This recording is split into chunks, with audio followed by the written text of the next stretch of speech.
Les Français votaient dimanche un peu moins nombreux qu'il y a une semaine pour le second tour des élections législatives. Le président français Emmanuel Macron, en tête, perd sa majorité absolue, une victoire au goût de défaite. Le camp Macron arrive certes en tête au second tour des élections législatives, mais très loin de la majorité absolue face à la forte percée de la gauche unie et aussi du Rassemblement national. Selon les premières estimations, 2 mois après sa réélection, le chef de l'État français, qui avait exhorté plusieurs fois les Français à lui donner une majorité forte et claire, n'a pas été entendu. Et sans surprise, ce scrutin, le 4e en 2 mois après la présidentielle, a été boudé par les Français alors qu'une partie du pays subissait une vague de chaleur inédite. Selon les premières estimations, la coalition présidentielle Ensemble obtiendrait entre 210 et 240 sièges. Elle serait ainsi bien loin de son objectif d'atteindre la majorité absolue de 289 députés sur 577, contrairement à 2017, ce qui lui avait permis d'avoir la haute main au Palais Bourbon durant ces 5 dernières années. Et pour plus d'informations, nous joignons à Paris le journaliste et éditorialiste Mustapha Tossa. Bonsoir et merci d'avoir accepté notre invitation. Bonsoir. Alors, Mustapha Tossa, une victoire pour Emmanuel Macron qui, certes, a eu le goût amer tout de même. Oui, une victoire qui a un goût d'échec puisqu'il n'a pas réussi à avoir la majorité absolue comme lui. Il avait demandé cela aux Français avant de s'envoler pour l'Ukraine, rappelez-vous. Donc, au bout du compte, les Français ne lui ont pas donné cette majorité absolue qui lui permettrait de gouverner de manière aisée son second mandat. Par contre, ils ont ouvert la voie à une entrée massive de la gauche et du Front National. Le Front National de Marine Le Pen, qui pourrait avoir jusqu'à 90 députés, disposerait d'un énorme groupe. D'ailleurs, il n'y a qu'à voir les déclarations triomphantes de Marine Le Pen et de Jean-Luc Mélenchon pour dire que les grands gagnants de ce soir, ce n'est pas Emmanuel Macron, c'est plutôt Marine Le Pen pour le Rassemblement national et Jean-Luc Mélenchon pour la NUPES. Et donc, Emmanuel Macron aura beaucoup de mal à gouverner la France sans une majorité absolue comme il l'avait lors du premier mandat.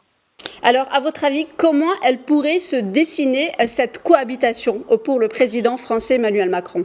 En fait, dès ce soir, il y a eu des appels de la part du parti Les Républicains pour notamment élaborer un pacte de gouvernement. Donc, d'ici, jusqu'à ce qu'il y ait une solution à cette crise institutionnelle, selon le terme de certains politologues, le président Macron sera dans l'obligation d'établir des alliances au sein du Parlement, notamment avec des partis de droite ou certains partis de gauche et de gouvernement.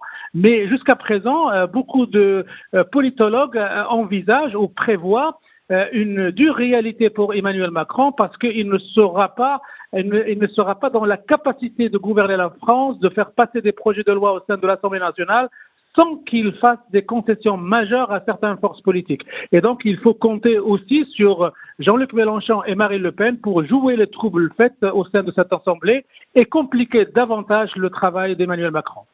Alors justement, cette percée de Marine Le Pen, elle a pris de court pratiquement tous les analystes. Est-ce que ça vous surprend justement cette percée du Rassemblement national ?